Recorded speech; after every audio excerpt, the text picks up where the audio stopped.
Hello दोस्तों, स्वागत है आप लोग को आपका चैनल आर्ट्स क्लासेस में। तो आज हम जो है क्लास 12 के हिंदी का जो आपका एग्ज़ाम होगा उनमें जो हम 10 नंबर की गारंटी लेते हैं कि इस वीडियो में जो आपको जो है फिक्स आपको पकड़वा देंगे ऑब्जेक्टिव। ठीक है, 10 नंबर में से एक भी नंबर आपको एग्जाम में कम देखने को नहीं मिलेगा। ठीक है, हम हिंदी के कुछ ऐसे यानी कि आपको बताएंगे, ट्रिक एंड टिक जो है बताएंगे, यानी कि जो है आपके एग्जाम में डायरेक्ट जो है ऑब्जेक्टिव पूछेगा आपको। ठीक है, यानी लेखक का नाम जो होता है, रचनाकार, और कवि जो है वो किस निबंध से संबंधित है या तो जल्दी किस रचनाकार से संबंधित है, ये आपको जो है एग्जाम में पूछता है ज़्यादातर ऑब्जेक्टिव हिंदी में। ठीक है, तो देखिए हम बताएंगे आपको जो है लेखक के नाम। चलिए हम देख लेंगे। आपका देखिए लेखक हो जाएगा रचनाकार, कवि से संबंधित जो लेख, रचना, निबंध, एकांकी जो होता है, कोई भाषण लिखता है, कोई कविता लिखता है, कोई एकांकी लिखता है, कोई जो है निबंध लिखता है। ठीक है, कोई रचनाकार रहता है। तो वही जो हम सारा डिटेल इस वीडियो में बताएंगे, जो कि आपके एग्जाम में जो है पॉइंट ऑफ व्यू क्वेश्चन रहेगा, 10 नंबर की गारंटी रहेगा। ठीक है, आप मिला लीजिएगा, ये वीडियो देख लीजिए यार। आप जो है मॉडल सेट लगाइए, आप लोग जो है अगर मिला लीजिए, आपके पास अगर मॉडल पेपर है ना, तो उनमें जाके मिला लीजिए कि 10 नंबर इनसे मिलता है कि नहीं मिलता है। ठीक है, ज़रूर मिला लेंगे एक बार। तो चलिए हम वीडियो को स्टार्ट करते हैं, आपको बताते हैं। फर्स्ट आप जो है कॉपी और जो है पेन लेकर जो है बैठ जाएं और जो है सारा नोट करते हुए आप जो है याद कर लेंगे। एक बार देखने से आपको नहीं होगा, ये कंटिन्यू आपको जो है समझ लीजिए, इसको रिवाइज करना पड़ेगा, रिविज़न करना पड़ेगा। चलिए आपका गद्यखंड का देख लेंगे। गद्यखंड का जो आपका 13 चैप्टर है, पदखंड में भी 13 चैप्टर है। फर्स्ट आपका हो जाएगा, लेखक का नाम हो जाएगा बालकृष्ण भट्ट। देखिएगा इधर ये साइड आपको जो है लेखक का नाम है। आप अगर कॉपी में लिखेंगे तो देखिए फर्स्ट इधर लेखक का नाम लिखिए, दूसरे आप जो है जहाँ पे लिखिए चैप्टर का नाम। ठीक है, ये साइड लिखिए और डेस्क देकर आप जो है लिखते चलेंगे। फर्स्ट आपका हो जाएगा बालकृष्ण भट्ट, इसका जो है चैप्टर का नाम आपका हो जाएगा बातचीत। ठीक है, गद्यखंड में बातचीत। ये क्या है आपका ललित निबंध है। तो आपको ऑब्जेक्टिव में पूछेगा कि जो है बालकृष्ण भट्ट द्वारा लिखा गया क्या है, मतलब क्या है। ठीक है, तो भाषण है या कविता है या निबंध है या एकांकी है या ललित निबंध है, तो आपको वहाँ लगाना है ललित निबंध। आपको ये सब क्वेश्चन पूछता है, आप मिला लीजिए। ठीक है, आपके पास गेस्ट पेपर है, बुक है या क्वेश्चन पेपर, आप मिला लीजिएगा। ठीक है, तो बालकृष्ण भट्ट का द्वारा लिखा गया क्या है, बातचीत, और वो क्या है, ललित निबंध। दूसरा आपका हो जाएगा चंद्रधर शर्मा गुलेरी। वो क्या लिखा था, तो उसने कहा था लिखा, क्या लिखा, उसने कहा था। ठीक है, ये क्या है आपका कहानी हो जाएगा, क्या हो जाएगा, कहानी। ज़रूर लिख लेंगे साइड में और याद करके ही जाएंगे, क्योंकि ये अगर ये ऑब्जेक्टिव नहीं पूछा तो ये जरूर पूछेगा, कहानी वाला जरूर पूछेगा, तो लिख कर ही जाएंगे। चलिए तीसरा क्वेश्चन देख लेंगे आपका, जयप्रकाश नारायण। ये जो संपूर्ण क्रांति आपका चैप्टर हो जाएगा, उनका लेखक का नाम क्या था, संपूर्ण क्रांति। ये आपका क्या था, ये था भाषण। ठीक है, क्या था, भाषण। याद करते चलेंगे एंड लिखते चलेंगे। तो आपका देखिए 4 नंबर में, 4 नंबर आपका है जगदीश चंद्र माथुर। जगदीश चंद्र माथुर जो है कौन से चैप्टर लिखे थे। ठीक है, तो वो आपका लिखेंगे ओ सदा निरा लिखे थे। क्या लिखे थे, ओ सदा निरा। ये आपका क्या हो जाएगा, यात्रा हो जाएगा, संस्मरण हो जाएगा। ठीक है, यात्रा संस्मरण लिख लीजिए, आपको काम आएगा एग्जाम में। चलिए आपका अगला देख लेंगे 5 नंबर। भगत सिंह जो लेखक थे वो कौन से चैप्टर के, तो एक लेख और एक पत्र। ठीक है, इनका लेखक थे। चलिए आपका 6 नंबर देख लेंगे, रामधारी सिंह दिनकर, यानी रामधारी सिंह जो है दिनकर, वो क्या लिखे थे, तो अर्धनारीश्वर। ठीक है, आधा नारी आधा, ठीक है, आधा जो नारी होता है यानी कि मतलब ईश्वर के समान होता है, वो आपका क्या हो जाएगा, निबंध।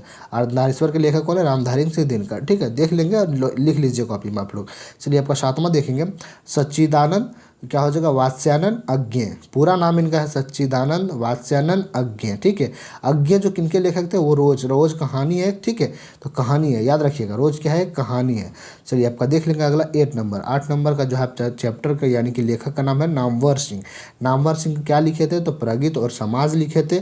ये आपका क्या हो जाएगा, आलोचनात्मक निबंध हो जाएगा। क्या हो जाएगा, आलोचनात्मक। पूरा नाम याद रखिए, ये नहीं कि निबंध है तो निबंध याद रख लेंगे, आलोचनात्मक निबंध याद रखिए। ठीक है, चलिए आपका 9 नंबर देख लेंगे, मोहन राकेश।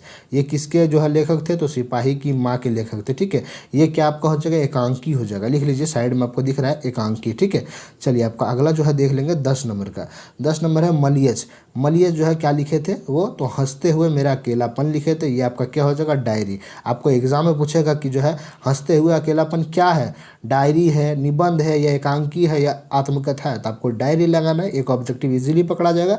मैं 100% इसलिए मैं गारंटी ले रहा हूँ कि इनमें जो हम पूरा जो model paper, previous year question जितना भी था हम मिला चुके हैं, उनमें जो है 10 से 12 ऑब्जेक्टिव इन्हीं में से मिलता है। ठीक है, तो ये याद कर लीजिए। 12 नंबर का जो है टेंशन आप बिल्कुल जो छोड़ दीजिए। ठीक है, एकदम आराम से आपको 12 नंबर पकड़ा जाएगा। मैं इसलिए 10 बोल रहा हूँ क्योंकि 10 से भी ज़्यादा हो सकता है लेकिन कम नहीं होगा। ठीक है, तो इसलिए ज़रूर याद करके जाएंगे। हर जो है विद्यार्थी जरूर याद करके जाएंगे। 11 नंबर है ओम प्रकाश वाल्मीकि। ओम प्रकाश वाल्मीकि क्या लिखे थे? तो जूठन लिखे थे। जूठन क्या हो जाएगा आपका? दलित आत्मकथा है। क्या है? दलित आत्मकथा। 12 नंबर का देख लेंगे उदय प्रकाश। उदय प्रकाश क्या लिखे थे? तो वो तिरिच लिखे थे, तिरिच। ठीक है, सांप वाला कहानी जो आप पढ़ेंगे तिरिच, वो कहानी है। क्या है? कहानी है। ध्यान से पढ़ेंगे तो वो कहानी होगा। चलिए आपका देख लेंगे लास्ट 13 जो है यानी गद खंड का 13 नंबर चैप्टर है जे कृष्ण मूर्ति। आपको पता होगा शिक्षा के लेखक जो है जे कृष्ण मूर्ति है। वो आपका क्या हो जाएगा? शिक्षा से शुरू है तो शिक्षा शास्त्र हो जाएगा। ठीक है, पूछेगा आपको शिक्षा जो है चैप्टर जो है अध्याय वो किस पर आधारित है, यानी आत्मकथा है या डायरी है या निबंध है या शिक्षा शास्त्र है, तो आपको लगाना है शिक्षा शास्त्र। ठीक है, चलिए अगला पदखंड की ओर बढ़ेंगे। पदखंड में भी आपका 13 चैप्टर है, ये भी आपके लिए ज़रूरी है। इनमें जो है निबंध वगैरह सब नहीं पूछा जाता क्योंकि ये सारा जो है आपका कविता हो जाएगा। ठीक है, कविता है इसलिए इसमें पूछता नहीं, आपको सिर्फ चैप्टर जो है लेखक और लेखक जो है यानी चैप्टर के लेखक का नाम ही पूछेगा और चैप्टर का नाम पूछेगा। चलिए आपका देख लेंगे 1 नंबर का पदखंड का। चलिए जायसी जो लिखे थे वो जायसी जो है कड़बक लिखे थे। क्या थे? कड़बक चैप्टर। दूसरा आपका सूरदास। सूरदास जो है पद लिखे थे और तुलसीदास भी जो है पद लिखे थे। ठीक है, आपको दोनों में से एक ही क्वेश्चन पूछेगा, दोनों नहीं पूछेगा क्योंकि विद्यार्थी लोग को कन्फ्यूजन हो जाएगा। ठीक है, चलिए आपको 4 नंबर चैप्टर देखेंगे नाभादास। नाभादास जो है वो लिखे थे छप्पई को। क्या लिखे थे? छप्पई को। ठीक है, चलिए आपका अगला देख लेंगे 5 नंबर। 5 नंबर है भूषण। भूषण जो है वो कवित का लिखे थे। कवित का जो है चैप्टर का लेखक थे भूषण। आपका देख लीजिए अगला तुमुल कोलाहल कलह। कलह के जो लेखक कौन थे? वो जयशंकर प्रसाद थे। कौन थे?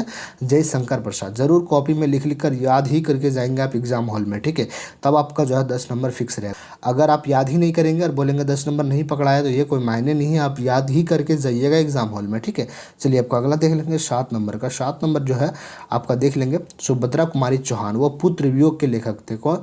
किस कविता के? तो पुत्र वियोग। ठीक है, अगला देख लीजिए शमशेर बहादुर सिंह। शमशेर बहादुर सिंह जो है वो उषा कविता के लेखक थे। ठीक है, उषा। चलिए आपका अगला देख लेंगे। अगला जो है 9 नंबर का गजानन माधव मुक्तिबोध। वो जन जन का चेहरा एक का जो है कविता के लेखक थे। ठीक है, चलिए आपका अगला जो है 10 नंबर देख लेंगे रघुवीर सहाय। वो अधिनायक जो है कविता के लेखक थे। ठीक है, चलिए आपका अगला देख लेंगे विनोद कुमार शुक्ल। विनोद कुमार शुक्ल जो है प्यारे नन्हे बेटे को। ठीक है, इनका जो है कविता के लेखक थे। अगला आपका जो है 12 नंबर का अशोक वाजपेयी। वो जो हार जीत के लेखक थे यानी हार जीत कविता के। लास्ट आपका चैप्टर हो जाएगा ज्ञानेंद्र पति यानी गाँव का घर जो है उनका जो है लेखक थे। ठीक है, देखिए आपका जो है यानी कि टोटल जो है 26 चैप्टर हम जो है सारा उनका जो है चैप्टर का नाम एंड चैप्टर के लेखक के नाम और कौन सा जो है कहानी है, कौन सा कविता है, ठीक है, कौन जो है निबंध है, वो हम बता दिए हैं। अगर ये इतना याद कर लेता है तो आपका जो है 10 नंबर फिक्स है। ठीक है, 10 नंबर आपका फिक्स हो जाएगा। इनको कोई जो है काट नहीं सकता आपका 10 नंबर। ठीक है, 10 नंबर कोई काट नहीं सकता है। आप बिंदास जाइए एग्जाम हॉल में और 10 नंबर लेकर आ जाइए। लेकिन हाँ, आपको याद करना होगा, रट के जाइए और बिंदास जो है आप 10 नंबर प्राप्त कर लेंगे। लेकिन इनके अलावा जो आपका 26 जो है गदखंड पदखंड के अलावा भी आपका जो है प्रतिपूर्ति है, हम ऐड नहीं किए इनमें क्योंकि जो है वो ज़्यादा इंपॉर्टेंट नहीं है। कभी कभार जो आपके एग्जाम में पूछता है, रेगुलरली नहीं पूछता है। प्रतिपूर्ति में भी आपका जो है 3 चैप्टर है। ठीक है, 3 चैप्टर यानी कि मिनिमम है उनमें। 3 चैप्टर कौन सा? एक रस्सी का टुकड़ा है। ठीक है, रस्सी का टुकड़ा है। दूसरा चैप्टर आपका हो जाएगा कलर की मौत है। ठीक है, और तीसरा आपका पेशगी हो जाएगा। ठीक है, ये सब जो है ज़्यादातर ऑब्जेक्टिव पूछता नहीं है। रस्सी का टुकड़ा का जो है लेखक का नाम आपका जो होगा गाइडी मोपासा। लिख लीजिए आप लोग, रस्सी का टुकड़ा का जो है लेखक का नाम क्या हो जाएगा? गाइडी मोपासा। लिख लीजिए। ठीक है, देखिए आपका जो है दूसरा चैप्टर है यानी प्रतिपूर्ति का दूसरा चैप्टर कलर की मौत, उनके लेखक का नाम आपका था अंतोन चेखव। ठीक है, लिख लीजिए आप लोग, ये भी हो सकता है आपके एग्जाम में काम आ जाए। टोटल समझ लीजिए आपका 13 26 और 3 29 चैप्टर का जो है यानी कि लेखक और चैप्टर का नाम याद कर लीजिए। हो सकता है ये 3 चैप्टर का ही आपके एग्जाम में पूछ दे 2025 के एग्जाम में, तो लिख लीजिए। ठीक है, और तीसरा जो आपका पेशगी का जो है देखिए तीसरा का जो आपका चैप्टर का लेखक का नाम था पेशगी का हेनरी लोपेस। ठीक है, लिख लीजिए आप लोग हेनरी लोपेस। ठीक है, ये अगर 29 चैप्टर के लेखक का नाम और लेखक जो है यानी कि लेखक जो है लेखक लिखने वाले का नाम जो है और चैप्टर का नाम अगर याद कर लेते हैं तो 100% आपके एग्जाम में 10 नंबर कोई रोकने वाला नहीं है। तो आशा करता हूँ कि आप लोग जो है लिख लिए होंगे, कॉपी पेन पेपर पे ज़रूर लिख लिए होंगे और लिख कर जो है याद करके जाइए एग्जाम हॉल में और 10 नंबर आपको गारंटी के साथ 200% आपको 10 नंबर मिल जाएंगे। ठीक है, और नेक्स्ट जो आपके जो है यानी जो है ऑलरेडी वीडियो हम अपलोड कर चुके हैं। अगर किसी विद्यार्थी को निबंध लिखने में हिंदी में प्रॉब्लम हो रहा है तो निबंध का भी वीडियो अपलोड हो चुका है। निबंध देख लीजिए कैसे जो है सही तरीके से निबंध लिखा जाता है, सटीक तरीके से, जो कि आपको जो है 10 में 10 नंबर प्राप्त हो सकेगा। अगर पत्र किसी विद्यार्थी को लिखने में प्रॉब्लम हो रही है, 5 नंबर आपका पत्र पूछता होता है तो 5 नंबर भी छोड़ना ज़रूरी नहीं होता एग्ज़ाम के लिए, 5 नंबर भी मायने रखता है, ठीक है। तो थोड़ा राइटिंग बैठाइए हिंदी में, और जो है पत्र भी हम जो है पत्र लेखन जो है उनका भी वीडियो अपलोड कर चुके हैं, जाके चैनल पर जाके विजिट करके देख लीजिए, वो भी आपके एग्ज़ाम में काम आने वाला है, ठीक है। और भी किसी यानी टॉपिक किसी भी सब्जेक्ट की अगर वीडियो आपको चाहिए तो आप लोग कमेंट करके ज़रूर बताएंगे, ठीक है। तो मिलता है अगले वीडियो में, तब तक के लिए जय हिंद, जय भारत।